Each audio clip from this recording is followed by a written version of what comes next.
Hello दोस्तों, the dream agree education में आप सभी का हार्दिक स्वागत है। आशा करता हूँ आप सब अच्छे होंगे। जैसा कि आप देख रहे हैं सीड बेड और नर्सरी और टिलेज। आज सीड बेड, नर्सरी और टिलेज की बात करेंगे। तो सीड बेड क्या होती है? वह स्थान जहाँ पर बीज अंकुरित होते हैं तथा जिस माध्यम से पौधे अपनी जड़ों द्वारा खाद्य पदार्थ जल व वायु ग्रहण करते हैं अपनी जड़ों द्वारा, तो उसे सीड बेड कहते हैं। अब आता है नर्सरी। वह स्थान जहाँ पर बीजांकुर खेत में रोपाई के लिए तैयार किए जाते हैं उसे नर्सरी कहते हैं। यानी कि सरल भाषा में वह स्थान जहाँ पर बीज को उगाकर और किसी खेत में रोपाई के लिए तैयार किया जाता है उसे नर्सरी कहते हैं।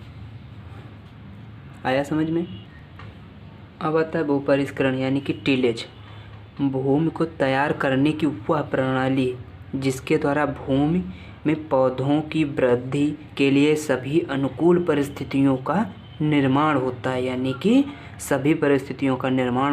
कि उसके पौधे को भोजन, जल आदि की प्राप्ति हो जाती है। यानी कि पौधे को भोजन और जल की प्राप्ति हो जाती है, तो उसे भूपरिष्करण कहते हैं।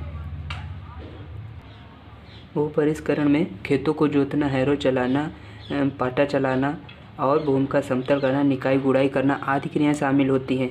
तो इन क्रियाओं के आधार पर भूपरिष्करण को 3 वर्गों में बांटा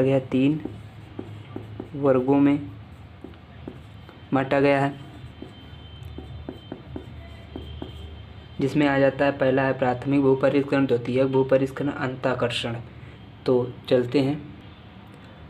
अब आता है प्रारंभिक भूपरिष्करण।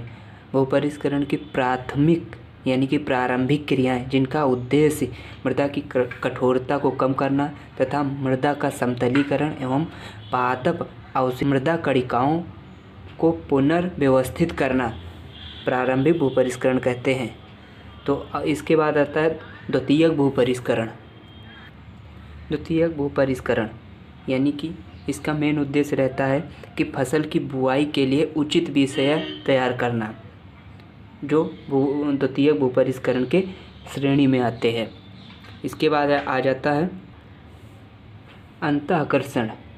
यानी अंतःकर्षण में क्या होता है? खड़ी फसल में की जाने वाली भूपरिष्करण की क्रियाएं अंतःकर्षण की श्रेणी में आती हैं। जैसे इसमें हो गए निराई गुड़ाई, पपड़ी तोड़ना, फसलों पर मिट्टी चढ़ाना आदि।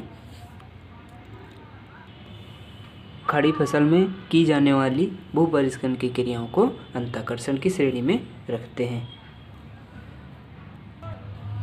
भूपरिष्करण संबंधी परिभाषा यानी कि इसमें आ जाता है जीरो या नो टिलेज। यानी कि फसल की बुआई पूर्व फसल के अवशेषों में ही की जाती है। इसे बिना जुताई किए हुए करते हैं। इसे बिना जुताई की फसल यानी कि नो टिलेज कहते हैं।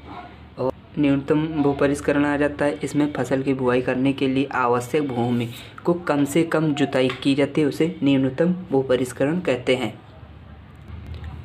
इसके बाद आ जाता है इष्टतम भूपरिष्करण यानी कि जुताई की संख्या जो किसी फसल से अधिकतम शुद्ध लाभ करने में यानी कि प्राप्त करने में सहायक हो, उसे हम इष्टतम भूपरिष्करण कहते हैं। फिर इसके बाद आ जाता है अभिसाम्यायिक भूपरिष्करण। इसमें क्या होता है? बीज तैयार करने के लिए जो प्रारंभिक व द्वितीयक भूपरिष्करण की क्रियाएं की जाती हैं वो अभिसाम्यायिक भूपरिष्करण कहते हैं। यानी कि उसे अभिसाम्यायिक भूपरिष्करण कहते हैं। इसके बाद आ जाता है संयुक्त भूपरिष्करण। इसमें क्या होता है कि खेत में भूपरिष्करण की संख्या को कम करने के लिए कभी कभी क्या होता है, 2 यंत्र को एक साथ लगा दिया जाता है या चलाया जाता है, तो उसे संयुक्त भूपरिष्करण कहते हैं। जैसे जुताई के साथ साथ पाटा लगाना।